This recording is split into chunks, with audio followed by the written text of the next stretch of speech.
The splash hit Victoria Carter like a thunderclap. Gray, greasy dishwater drenched her pale maternity dress, the stench of spoiled vegetables curling into the air. Instinctively, she shielded her swollen belly, feeling the fragile life inside her tense. The chandelier above seemed to tremble with the tension in the room. "Oh my God!" Vanessa Blake shrieked, fumbling for her phone. "This is going straight to my story." She filmed every humiliating detail, her laughter sharp, cruel. Ethan Morrison leaned back, smirking with an air of entitlement. "Mom, that was a little much, don't you think?" Margaret Morrison's lips twisted in a cold, triumphant smile. "Some lessons are meant to sting." Victoria didn't flinch. Water ran down her arms, puddling at her feet. 8 months pregnant. Divorced. Surrounded by those who once claimed to love her. She breathed slowly, her calm unnerving. Vanessa circled her, predatory. "Consider this attention, sweetie. Might be the most you've gotten since Ethan left you." Victoria's eyes lifted. "Are you done?" Margaret's voice hardened. "You don't get to speak. That ended the day you stopped being my son's wife." Victoria exhaled. "You divorced me, Ethan. 6 months ago. Because a baby wasn't part of your plan." Ethan's shrug was dismissive, contemptuous. "I wanted a future. Not this." His gaze dropped to her stomach. Disgust mingled with disbelief. Vanessa giggled. "Don't worry, we'll donate to a shelter for all the attention she'll need." Victoria reached into her purse. Not for tissues, not for money, but for her phone. She dialed deliberately. "Only. Initiate the Morrison protocol," she said. "Was." Then a steady male voice. "All of it." "Yes." She ended the call. Ethan scoffed. "What was that?" "Some fantasy." "You always said I was boring, invisible, predictable," Victoria said, water dripping at her feet. "Now you'll understand why." Margaret's smile faltered. "You think you're scaring us?" Victoria leaned in. Her voice was ice. "In 10 minutes, your entire world will change." Suddenly, phones buzzed in unison. Margaret first, then Vanessa, then Ethan. Termination notices. Bank accounts frozen. Security access revoked. Ethan's face twisted in disbelief. "This is a mistake." 2 quick rings at the doorbell. Margaret's voice trembled. "Who did you call?" "My brother," Victoria replied, voice steady, calm. The door opened. David Carter entered, tall, composed, flanked by 2 silent security officers. Power radiated from him without a word. "I'm here on behalf of Caldwell Global Holdings," he announced. "Effective immediately. Every Morrison employed under this corporation is terminated." Ethan stumbled backward. "This can't be real." David turned to Victoria. "Are you ready?" She nodded. Steps measured, water dripping at her feet. "You wanted a trophy, not a wife. Now you have neither." Vanessa screamed. "This isn't real." Victoria's eyes locked on Ethan. "You laughed while your mother assaulted me. This is the sound of consequences." The door closed behind them. Silence fell thick, suffocating. Outside, the world was already beginning to watch. And Victoria knew this was only the beginning of the reckoning that would leave the Morrison family shattered. For months, she had played the part of the ordinary ex-wife, unnoticed, underestimated, surviving quietly. No one had guessed she controlled the very empire that had fed, clothed, and advanced their family. And now, with a single phone call, she was about to demonstrate the terrifying reach of that truth. Vanessa dropped her phone in shock, scrambling to comprehend the notifications popping up. Social media alerts from friends and colleagues flooded in, each ping another confirmation that their safety net had evaporated. Margaret's usual cold composure cracked. This isn't just about jobs," she stammered. "You can't." Victoria lifted her chin, her gaze icy and unwavering. "You laughed. You mocked. You humiliated. Now you are powerless. The law, the company, the world, they all answer to me. And your reckoning has begun." Ethan's hands shook as he stared at his own phone, seeing project files locked, emails inaccessible, the realization dawning that his career, so carefully built, was unraveling in real time. Vanessa whimpered. What about Sarah? Victoria's lips curved slightly, almost a smile. She will learn, as you all will, that arrogance and cruelty are expensive traits. David stepped forward, voice firm. I will oversee the process. No exceptions. No mercy. Victoria placed a protective hand over her belly, feeling the life inside respond to the tension in the room. This was her family now, the new world she was shaping, not the one that had sought to break her. Margaret's knees trembled. Please, we can fix this. Too late, Victoria said softly. The world has already begun to fix itself, starting with you. The dinner table, once a symbol of wealth, privilege, and entitlement, was now a silent witness to downfall. Plates of untouched food reflected distorted faces of panic, betrayal, and disbelief. Victoria's calmness contrasted sharply with the chaos, a living lesson in control, patience, and strategy. Each breath she took carried the weight of inevitability, the promise that those who had mocked her would now know exactly what it felt like to be stripped of power.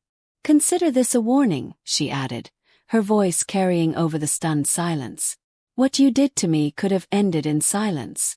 Instead, it ends with exposure. With justice. The room shivered under the weight of her words. Phones buzzed. Emails pinged. Bank alerts lit up like fireworks. Every single one a testament to her quiet patience and decisive action. And as Victoria stepped past the remnants of water and humiliation, the final image of the scene was etched in every mind present. A serene, powerful woman, pregnant and unbowed, leaving behind a shattered illusion of control and privilege, signaling that this was only the beginning of a story that would consume the Morrison family entirely. The Morrison residence, once a temple of privilege and self-importance, felt suddenly hollow. The echoes of Victoria's calm authority reverberated through the grand dining room long after she and David had left. Margaret sank into the velvet chair, hands trembling, staring at her phone as notifications continued to barrage her. Vanessa and Ethan huddled together, their faces pale, each realization heavier than the last. Project files inaccessible. Corporate emails locked. Security systems frozen. Every asset tethered to Caldwell Global Holdings had been severed in an instant. It was impossible, incomprehensible, and terrifying. Mom, what do we do? Vanessa whispered, voice shaking. Everything gone. It's all gone. Margaret, for the first time in decades, could not summon her usual composure. We survive, somehow. She can't ruin everything, she murmured, though the conviction was hollow. She had raised her children on a mix of entitlement, power, and cruelty, believing that control was hers to wield. Now she faced the consequences of that philosophy, staring at a daughter-in-law who had lived quietly under the radar, underestimated and invisible, only to be revealed as the ultimate authority. Outside, David Carter directed a discreet but firm team of security and legal operatives. He had been briefed months in advance by his half-sister Victoria on what needed to happen if the Morrison family ever crossed the line. Victoria had lived her life as ordinary, a quiet, unassuming figure to the outside world. No one knew that she controlled the very empire that had employed the Morrisons for decades. It was a secret she had guarded carefully, choosing to be loved for her character rather than feared for her wealth. Victoria, seated in the car beside David, allowed herself a moment of reflection. The pregnancy in her belly was a symbol of hope, resilience, and the future she intended to protect. The injustice she had suffered, the public humiliation, the cruelty of a family she once loved, had ignited something deep within her. Her calm demeanor today was the result of months of planning, strategic patience, and unwavering self-respect. Do you think they'll understand? David asked, breaking the silence. His tone was calm, but there was an undercurrent of concern. They won't understand, Victoria replied softly, her eyes distant. They never understood kindness, humility, or the true meaning of respect. And now they will learn through consequences. Back at the Morrison home, the family's matriarch attempted to make sense of the unfolding chaos. Margaret's career had been built on navigating corporate politics, leveraging influence, and protecting her children's futures. But in one calculated phone call, Victoria had dismantled decades of power, control, and status. Every executive assistant, every regional director, every project manager in the Morrison network had been affected. The Morrisons were now the victims of their own arrogance. Ethan's mind raced. For 6 months, he had boasted of moving on, of building a life free from Victoria. But this was more than just a divorce. It was a reckoning. He remembered their first meeting at Caldwell Global Holdings, where Victoria had seemed ordinary, kind, unassuming yet confident. He had underestimated her from day one, judging her based on appearance, social status, and the modest lifestyle she had chosen. That misjudgment had cost him everything. Vanessa, meanwhile, scrolled frantically through her phone, the social media frenzy beginning to take hold. Screenshots of the dinner incident, the phone call, and David Carter's entrance were already circulating, garnering thousands of comments, shares, and stunned reactions. The online community had latched onto the story instantly. The pregnant ex-wife, humiliated publicly, revealed as a multi-billionaire, and striking back with flawless precision. It was a fantasy of justice that resonated with viewers across the globe, a cautionary tale of cruelty, ignorance, and underestimation. Margaret's voice broke through Vanessa's panic. "Do you understand what you've done? You've ruined your futures. Ruined everything our family built." "Not ruined, Mom," Ethan muttered, voice barely audible. "Just exposed." Vanessa turned sharply. Exposed? To what? Victoria's strategy was meticulous. Every aspect of the Morrison family's life tied to Caldwell Global Holdings had been identified, documented, and placed under immediate control. Their homes, their accounts, their reputations, everything that relied on the empire they had exploited, was now subject to the Morrison Protocol. It was swift, silent, and irreversible, a lesson they would never forget. In the quiet of the backroom, David had begun notifying key board members and stakeholders about the changes. Confidentiality agreements, termination letters, and asset freezes were executed with precision. The Morrison family had no allies within the company. Their colleagues were already beginning to process the fallout, whispers of disbelief spreading like wildfire. Victoria's voice broke through David's operational focus. "I never sought revenge for the sake of cruelty," she said, placing a hand over her belly. "This isn't personal, it's necessary. They taught us that power without respect is worthless. They need to feel the weight of their actions." David nodded. "They will. And the world will see it." As the hours passed, the Morrison household descended into chaos. Margaret tried to call legal counsel, only to find that their retainers had been notified, and any intervention would be delayed at best. Ethan attempted to access his work files, projects he had nurtured for years, only to be blocked at every turn. Vanessa's attempts to post on social media were met with platform alerts highlighting potential violations due to frozen accounts and restricted access. Their carefully curated lives were crumbling in real time. Outside, Victoria's calm contrasted sharply with the storm. She reflected on the journey that had brought her here. Years of measured patience, maintaining a facade while mastering the very empire that employed those who had belittled her. She had watched, quietly, as the Morrisons climbed their corporate ladders, unaware that the foundations they relied on belonged to her. Her life of modesty had been a choice, not a limitation, a testament to her strength of character and foresight. "You ever think they'd see the real me?" David asked, breaking the silence once more. Victoria smiled faintly. "They didn't need to. The truth doesn't always need witnesses. It only needs action." Her mind flashed to the future, the baby she carried, the life she intended to build, and the lessons she would impart. Kindness, resilience, and respect could not be demanded. They had to be recognized and honored. The Morrison family had failed spectacularly in that regard, and now they were paying the price. Back inside the mansion, Margaret finally slumped into the chair, overwhelmed. We've lost everything," she whispered, voice cracking. "Our name, our pride, our future. How could she? Ethan sank to the floor beside his mother, disbelief etched across his face. I thought she was powerless. Thought she was ordinary. I never saw this coming. Vanessa's sobs filled the room, a mixture of fear, frustration, and humiliation. She's a monster. Outside, Victoria and David exited the car. The world had already begun watching. News outlets and social media feeds were filled with headlines.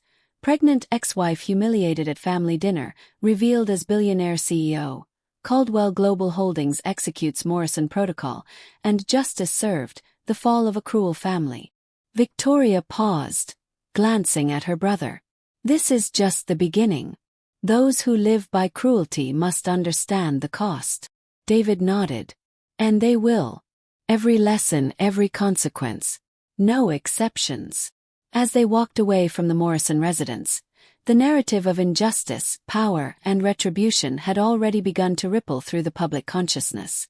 It was a story that resonated deeply with those who had ever been underestimated, belittled, or humiliated.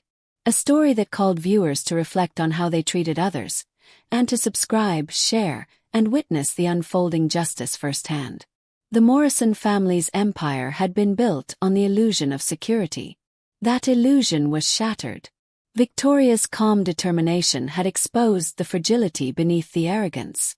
And as she held her belly protectively, she knew that this child would grow up in a world where respect, dignity, and strategy mattered more than entitlement or cruelty. This was more than revenge. It was a masterclass in patience, foresight, and justice. And it would leave a mark not just on the Morrisons, but on every viewer who had ever doubted their own strength. The night air was cool against Victoria Carter's skin as she stood on the balcony of her temporary penthouse. The city of Chicago spread out below her like a constellation of power and possibility. From up here, everything looked orderly, controlled, predictable. Her life, however, had never been any of those things. She rested both hands on her belly, feeling the gentle movement inside, grounding herself. Just hours ago, she had walked out of the Morrison house soaked in dirty water and contempt. Now, the world knew a version of her the Morrisons never bothered to see. But before the empire, before the silence, before the calculated patience, there had been a young woman who believed love alone was enough. And that woman had been Victoria Carter. Years earlier, long before the Morrison Protocol existed, Victoria had met Ethan Morrison in the most ordinary way possible. An elevator that stalled between floors at Caldwell Global Holdings' downtown office. She remembered it clearly. She'd been 26 then, dressed simply, hair pulled back, holding a folder marked Internal Audit, Confidential. Ethan had stepped in at the last second, expensive suit, confident smile, talking loudly into his phone about deadlines and bonuses. When the elevator jolted and stopped, he'd laughed. "Guess even this building can't keep up with me," he joked. Victoria had smiled politely. "Or maybe it's reminding us to slow down." He'd looked at her then, really looked, and something had shifted. She wasn't flashy. She wasn't loud. But there was a calm intelligence about her that unsettled him in a way he couldn't explain. They talked while they waited for maintenance. About work. About goals. About what success meant. Ethan had said, "Success is being seen. Being respected."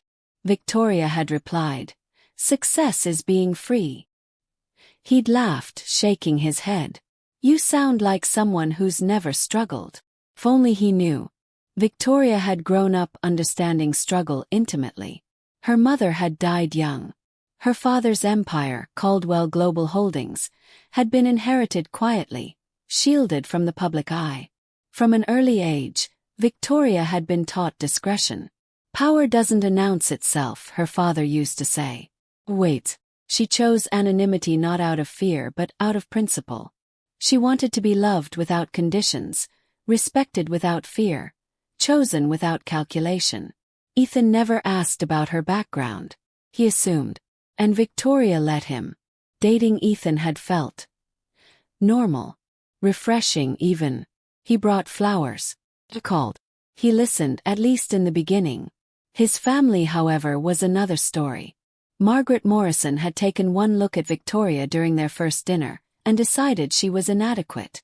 "She's quiet," Margaret had whispered to Ethan in the kitchen, "not quiet enough."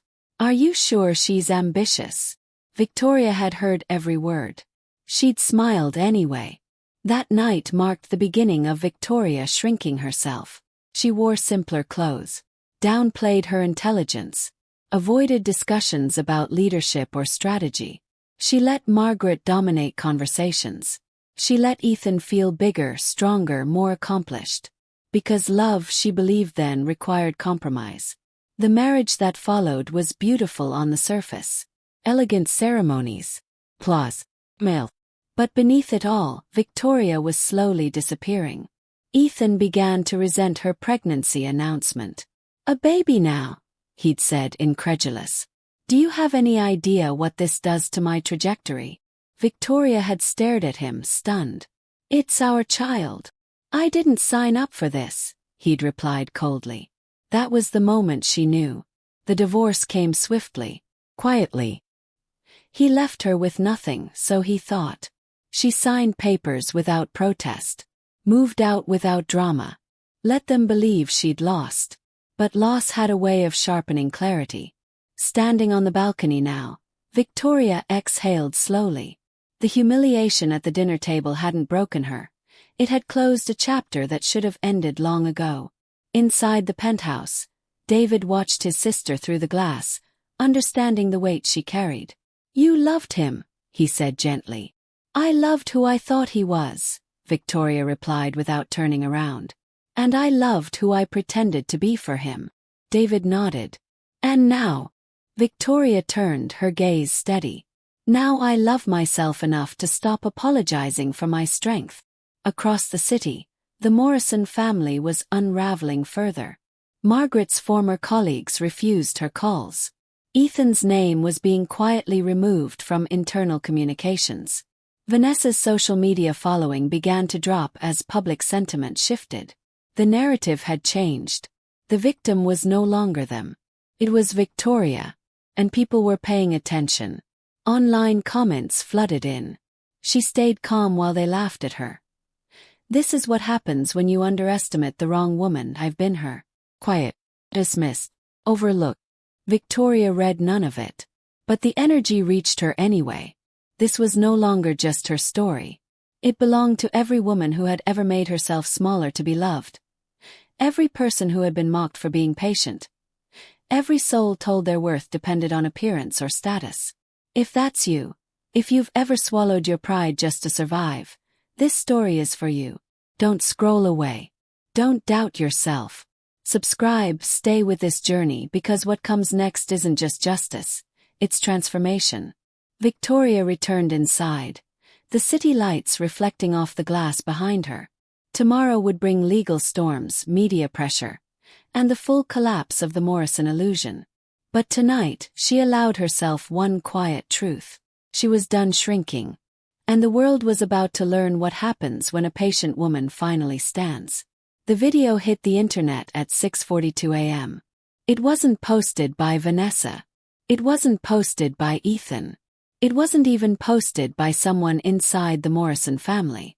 It came from a neighbor across the street, an older man who had been watering his lawn when he heard screaming through an open window and instinctively hit record. By 7:03 a.m. the clip was everywhere. The footage was shaky, imperfect, unfiltered, and devastating.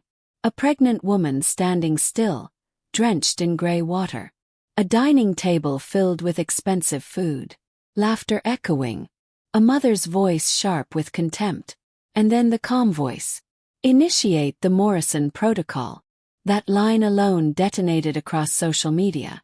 By the time Victoria Carter finished her morning tea, the clip had crossed 3 million views. David stood near the television wall inside the penthouse, watching cable news cycle through the same images again and again. No commentary yet, just raw footage looping like a warning. "She didn't cry," one anchor murmured. "She didn't scream," another added. "She didn't beg." Victoria watched silently. Power, she had learned, wasn't loud. But humiliation. Humiliation demanded witnesses. Across the city, Vanessa Morrison woke up to the sound of her phone vibrating non-stop. First she smiled. She assumed it was sympathy, support, maybe even attention. Then she opened her notifications. You filmed abuse. That woman is pregnant. How could you laugh? You're disgusting. Her follower count was dropping by the second. Vanessa bolted upright in bed, heart racing. She clicked into her DMs. Thousands of messages, none of them kind. Sponsors pulling out. Brand reps severing ties. Screenshots circulating of her jewelry. Captions now annotated with comments like bought with stolen power and paid for by the woman you humiliated. He screamed. Ethan. Ethan Morrison was already awake. He hadn't slept. He sat at the kitchen island staring at his laptop, refreshing email after email, watching rejection pile onto rejection. He didn't need to watch the clip again. He remembered the sound of the water hitting Victoria. He remembered laughing. Now the world remembered too. The narrative was unforgiving. Headlines rolled in waves. Pregnant woman humiliated at family dinner. Internet demands accountability. The calm face of power. Who is Victoria Carter? From silence to consequences. When underestimation backfires. Margaret Morrison's name began trending shortly after. Former colleagues leaked stories. She was cruel even at work. She loved humiliating assistants. She protected her son no matter the cost. The illusion shattered fast. At Caldwell Global Holdings, emergency PR meetings were already underway. But this time, the company wasn't scrambling to protect the Morrisons. They were aligning behind Victoria. A statement was released before noon. Caldwell Global Holdings does not tolerate abuse, discrimination, or conduct unbecoming of leadership. We stand firmly with Victoria Carter. No apologies. No soft language. Just alignment. Ethan watched the statement appear on his screen and felt something inside him finally break. They chose her, he whispered. Course they did. She was the company. Vanessa attempted damage control. She posted a video. Tears, shaking hands, rehearsed remorse. I never meant for anyone to get hurt, she said. Things were misunderstood. The internet doesn't know the whole story. The comments annihilated her. You laughed. You filmed it. She was pregnant. The clip of Victoria standing still, silent, composed, was stitched beside Vanessa's crying apology. The contrast was lethal. Across platforms people chose sides. And almost no one chose the Morrisons. Victoria's phone buzzed. Not from reporters, not from brands, not from politicians eager to be seen on the right side of history. It buzzed from women. Single mothers. Divorcees. Employees overlooked. People who had swallowed humiliation just to survive. Messages poured in. I've been quiet my whole life. They laughed at me too. Watching you stand there gave me strength. Victoria didn't respond publicly. She didn't need to. Her silence spoke louder than any press conference. David watched her read the messages, eyes soft. You've become a symbol, he said carefully. Victoria nodded. I never asked for that. No, he agreed. But they needed it. Back at the Morrison house, reporters had gathered outside the gates. Margaret stared through the window, curtains trembling in her hands. This isn't fair, she muttered. They don't know me. Ethan didn't answer. Fairness had never been part of the equation. Vanessa paced the living room, voice shrill. Make it stop. Call someone. Do something. Margaret turned slowly.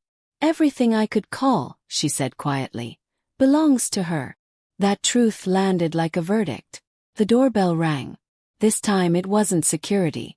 It was a courier. Legal documents. Summons. Civil actions. Defamation countersuits.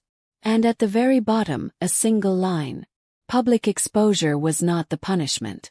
It was the mirror. Vanessa collapsed onto the couch. Ethan sat down beside her, head in his hands. Margaret didn't sit. She stood there, watching her reflection in the glass. Older, smaller, stripped of authority. Across the city, Victoria stepped onto a quiet stage inside Caldwell's private media floor. No logos. No backdrop. Just her. She spoke once. "I didn't tell my story because I wanted revenge," she said calmly. "I told it because silence protects cruelty. And dignity deserves witnesses." That was it. The clip went viral within minutes. If you're watching this right now, if you've ever been humiliated and told to stay quiet, this is your reminder. Silence isn't strength when it protects abuse. Staying small doesn't keep you safe. Subscribe. Watch what happens when the truth finishes what patience started. Victoria stepped away from the stage. Behind her, the world kept watching. And the Morrisons finally understood. This wasn't a scandal. It was a reckoning. The first thing Margaret Morrison noticed when she woke up was the silence. Not the peaceful kind. Not the early morning calm she used to enjoy while sipping coffee and scanning financial reports. This silence was heavy, pressurized, like the world had taken a step back and was watching her struggle to breathe. She lay still in the oversized bed, staring at the ceiling she had once admired for its imported molding and hand-painted detail. Everything in this room had been chosen to signal importance, status, control. Now it felt like a museum of a life that no longer belonged to her. Her phone lay face down on the nightstand. She hadn't turned it off. She was afraid to. Margaret sat up slowly, a dull ache blooming behind her eyes. Her chest felt tight, not pain exactly but pressure, as though something essential had shifted and her body hadn't caught up yet. She reached for the phone. No new messages from former colleagues. No return calls from the people she had once dismissed with a wave of her hand. Only alerts, news summaries, opinion pieces, and one headline that made her vision blur. Former executives' family faces total social collapse after viral humiliation scandal. Margaret pressed a hand to her chest. "This isn't real," she whispered. But it was. Downstairs, the house creaked as if even the walls were unsettled. Vanessa hadn't come home the night before. She had tried, unsuccessfully, to stay with friends. Each invitation had been rescinded within hours. Screenshots leaked. Group chats exposed. No one wanted to be associated with the woman the internet had branded cruel. When she finally returned near dawn, mascara streaked, heels in hand, she didn't say a word. She locked herself in the guest room and cried until her throat burned. Ethan sat at the kitchen table, unmoving. His coffee had gone cold. His laptop remained open to a single email. Subject: Custody clarification, Carter versus Morrison. He hadn't opened it. He already knew what it would say. For the first time in his life, Ethan Morrison had no leverage. No title. No influence. No allies. The world he had built his identity around, professional success, male authority, family dominance, had collapsed in 48 hours. He thought of Victoria.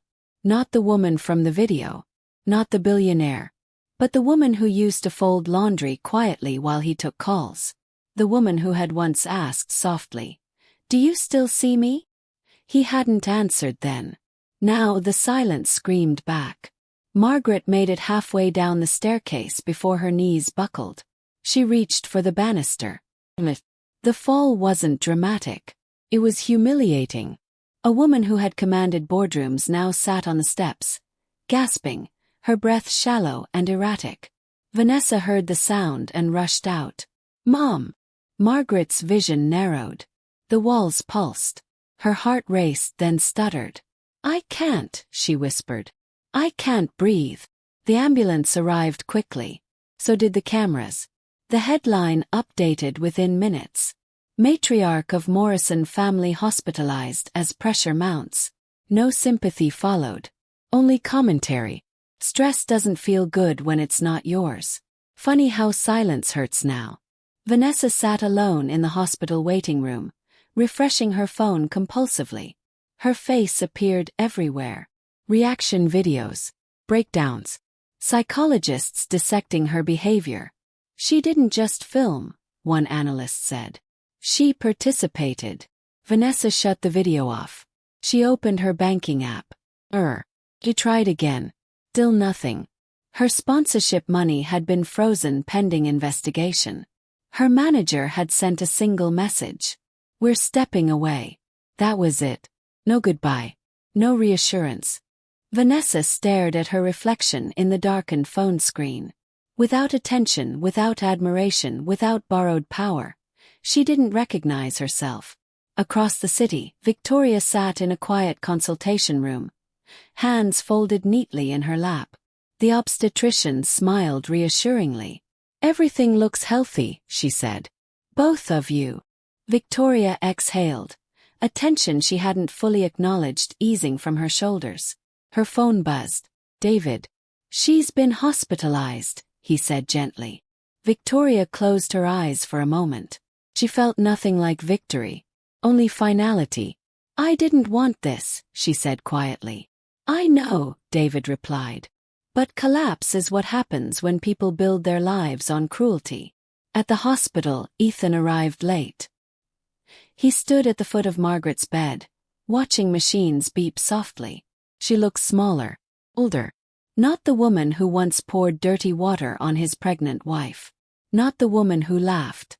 Her eyes opened slowly. "Ethan," she croaked. He leaned closer. "She took everything," Margaret whispered. "You married the wrong woman." Ethan's jaw tightened. "No," he said. "I treated the right woman wrong." Margaret turned her face away. That admission hurt more than the monitors. Vanessa never came into the room. She couldn't face it.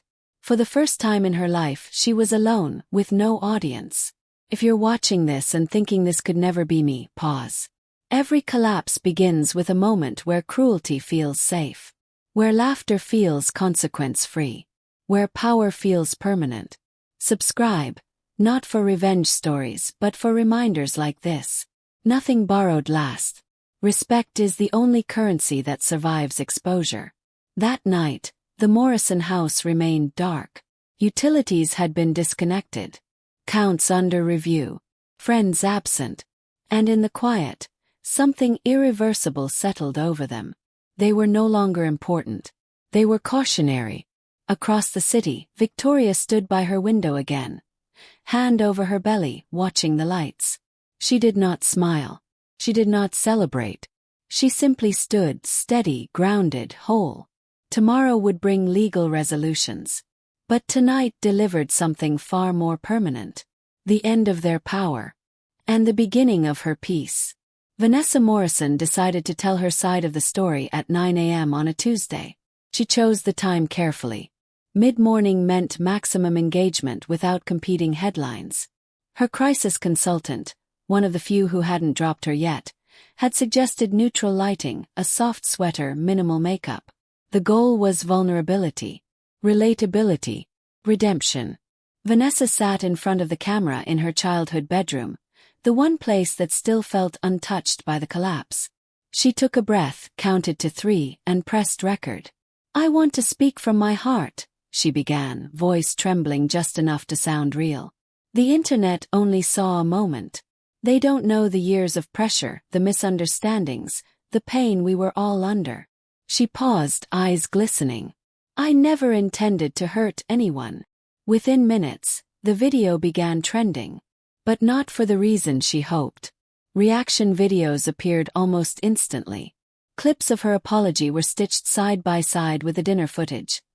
Her laughter echoing while Victoria stood soaked and silent. Commentators didn't raise their voices. They didn't need to. "Intent doesn't erase impact," one woman said calmly. "You filmed abuse," another added. That wasn't pressure. That was cruelty. The like-to-dislike ratio tilted hard and fast. Vanessa refreshed the page obsessively, watching numbers climb in the wrong direction. Across town, Margaret Morrison sat propped up in a hospital bed, pale against white sheets, a heart monitor ticking steadily beside her. She watched the apology video on mute, her lips pressed thin. "This isn't how you fix it," she whispered. But she understood the impulse. For people like them, public approval had always been the currency. Lose that and everything else followed. Margaret tried next.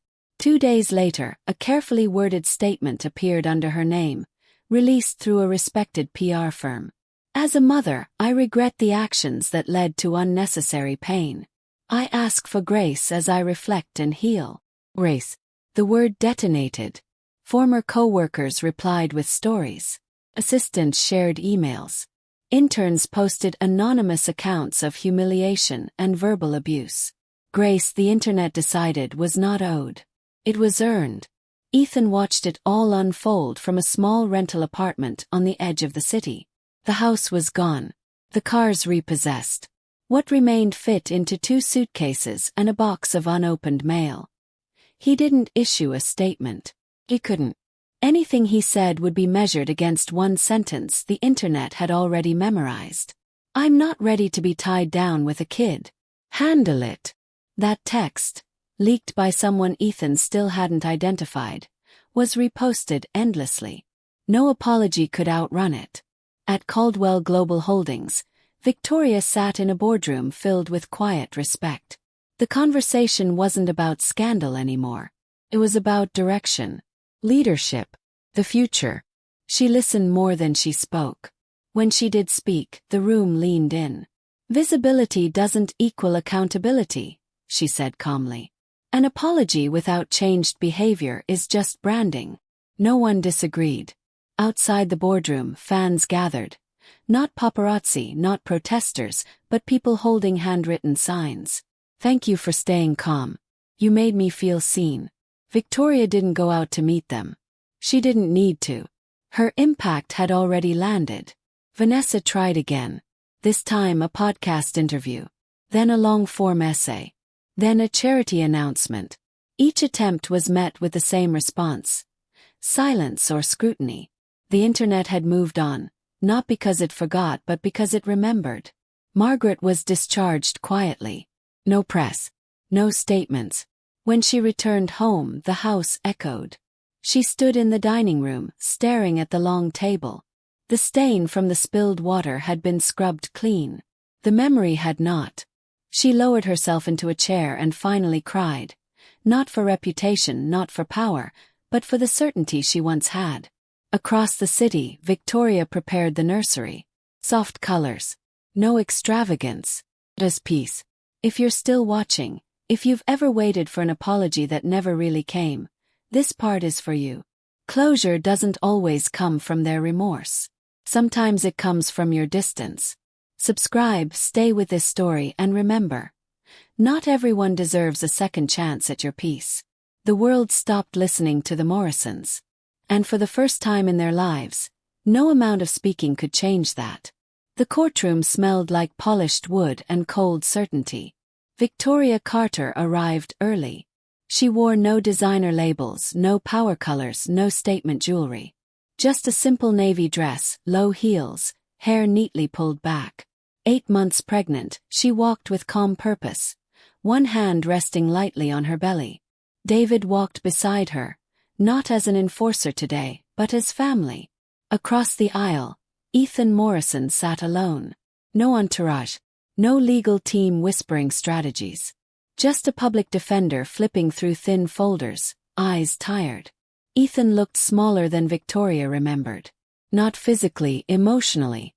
The man who once dominated rooms now avoided eye contact with the floor. When the judge entered, the room rose. And then everything stopped pretending. "This court is in session," Judge Marianne Holt said, her voice steady, unyielding.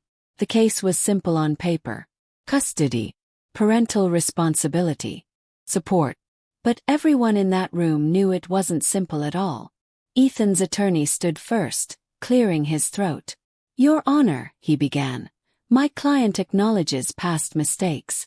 However, he believes he deserves a relationship with his child." The judge raised a hand. "Deserving is not the standard," she said calmly. "Capability is." Silence followed. Victoria felt the weight of the moment settle into her spine. This was the day everything became permanent. The court clerk called Victoria's name. She stood. Her voice didn't shake. "During my marriage," Victoria said, "I supported Ethan emotionally, professionally, and financially without condition. When I became pregnant, he asked me to handle it, because a child didn't fit his plans. A murmur rippled through the gallery. The judge glanced down at the evidence. Text messages, financial records, witness statements, video footage. Judge Holt looked up. "Mr. Morrison," she said, "do you dispute these records?" Ethan swallowed. "No," he said quietly. The word echoed. "No." The judge nodded once. Victoria continued. "I am not asking the court to punish him. I'm asking the court to protect my child." She placed a hand on her belly instinctively. "I will not expose my daughter to instability, cruelty, or neglect disguised as entitlement." The courtroom was utterly still. Ethan stood slowly.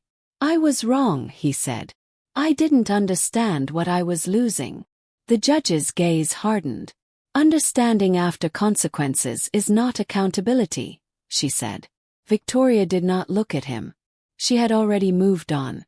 The judge reviewed the final document. "Primary custody will be awarded to Victoria Carter," Judge Holt announced. "Mr. Morrison will have no unsupervised visitation until court-mandated counseling and financial stability are demonstrated." A breath left Victoria's lungs she didn't realize she'd been holding. Ethan's shoulders collapsed. The gavel struck. "It is so ordered." The sound was final. As people filed out, Ethan spoke once more. "Victoria," he said quietly. He turned just enough. "You didn't lose me when you lost your job," she said. "You lost me when you chose comfort over character." Then she walked away. Outside the courthouse, reporters waited. Victoria stopped. She said only one sentence. "My daughter will grow up knowing silence is not submission. If you've ever been told to stay quiet for peace, this is your reminder. Peace that costs your dignity is too expensive." Subscribe. Watch what happens when boundaries become law. Ethan watched from the steps as Victoria disappeared into sunlight. For the first time there was no audience. No platform. No excuse. Only truth. And it had chosen her. Margaret Morrison waited 3 weeks before asking. 3 weeks of silence after the courthouse. 3 weeks of unanswered messages, unopened mail, and news alerts she no longer clicked.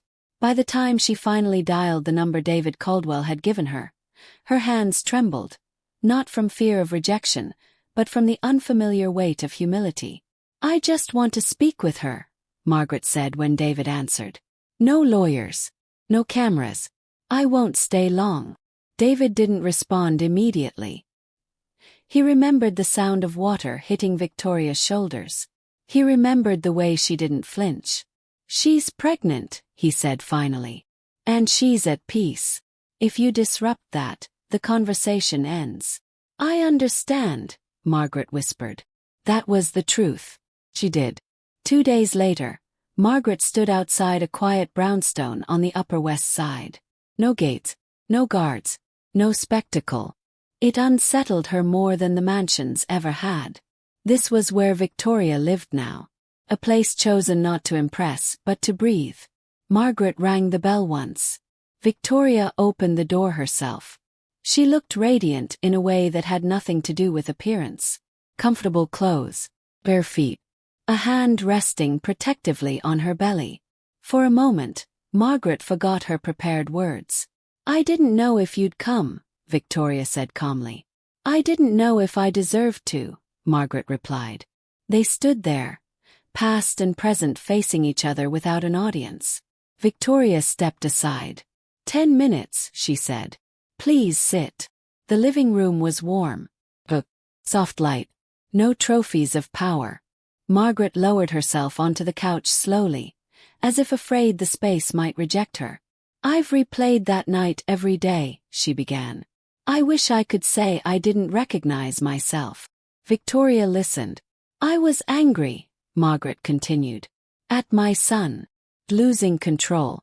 At the idea that you didn't need us the way we needed you." Victoria's eyes didn't harden. They clarified. "You punished me for not being small enough," Victoria said. Margaret nodded, tears gathering. "I did." Silence stretched. Margaret reached into her purse and pulled out a folded envelope. "I sold my jewelry," she said. "What was left? I know it doesn't fix anything, but I wanted to return what never belonged to me." Victoria didn't touch the envelope. "This isn't about money," she said. "I know," Margaret replied quickly. "It's about dignity. And I took yours because I didn't think you had any power." The words landed heavily. Victoria stood and walked to the window. "When I married your son," she said quietly, "I believed love would soften people. I believed patience could teach kindness." He turned. "I was wrong." Margaret bowed her head. "I taught him that," she whispered. "I taught him love was leverage." That admission cracked something open. But it didn't rebuild it. "I didn't come here for forgiveness," Margaret said. "I came because I needed to say this without asking anything in return." Victoria studied her. "Why now?" Margaret exhaled shakily. "Because when the world stopped listening to me, I finally heard myself." Victoria nodded once. "That's usually how it works." Margaret stood. "I won't ask to see the baby," she said quickly. "I won't ask to be included. I just wanted you to know, I see you now." Victoria walked her to the door. "At the dinner," Victoria said, her voice steady, "you thought humiliation would put me in my place." Margaret closed her eyes. "Yes. It didn't," Victoria continued. "But it taught me where not to return." Margaret's voice broke. "I understand." At the threshold, Victoria paused. "For what it's worth," she said, "I hope you find peace. But it won't be with me." Margaret nodded. That was the line. Outside, the city moved on. Margaret walked away alone. Not ruined, not redeemed, just finally aware. Inside, Victoria locked the door and leaned against it, breathing deeply. David appeared from the hallway. "You okay?" he asked. "Yes," Victoria said. "Because I didn't shrink." If you're still watching, and you've ever been asked to forgive before someone took responsibility, remember this. Forgiveness is not owed. It's offered when healing, not pressure, is present. Subscribe for stories that remind you. Closure doesn't always come with reconciliation. Sometimes it comes with a locked door and a steady heart. Margaret never contacted Victoria again. And Victoria never wondered if she should have answered. Ethan Morrison thought silence would starve the story. He was wrong. Silence didn't erase him. It made him irrelevant. That realization hit at 2:14 a.m. when Ethan sat alone on a sagging couch in his one-bedroom sublet, scrolling past a headline that barely mentioned his name. Caldwell Global announces maternity initiative. Employee care at all-time high. Victoria's photo sat at the center of the article. Not posed. Not polished. Just present. 8 months pregnant. Unbothered. The comments weren't cruel. They were indifferent. That hurt more than outrage ever had. Ethan refreshed the page again. Nothing changed. That's when the idea formed. If relevance was gone, he would take it back. He opened his laptop and drafted an email.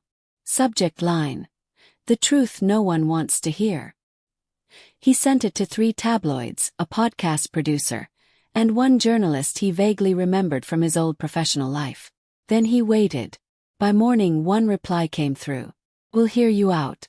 That was all Ethan needed. The interview was scheduled for that evening. Small studio. No audience. 1 camera. Ethan arrived early, wearing the last decent suit he owned. He practiced his expressions in the bathroom mirror. Contrition mixed with resolve. The producer briefed him quickly. "Stick to your experience," she said. "No accusations. The audience decides." Ethan nodded. He sat down. The red light blinked on. "So," the host began, "why now?" Ethan leaned forward. "Because the narrative has been one-sided," he said. "And my child deserves to know I tried." That line was rehearsed. The host raised an eyebrow. "You declined involvement during the pregnancy," she said. "That's documented." Ethan swallowed.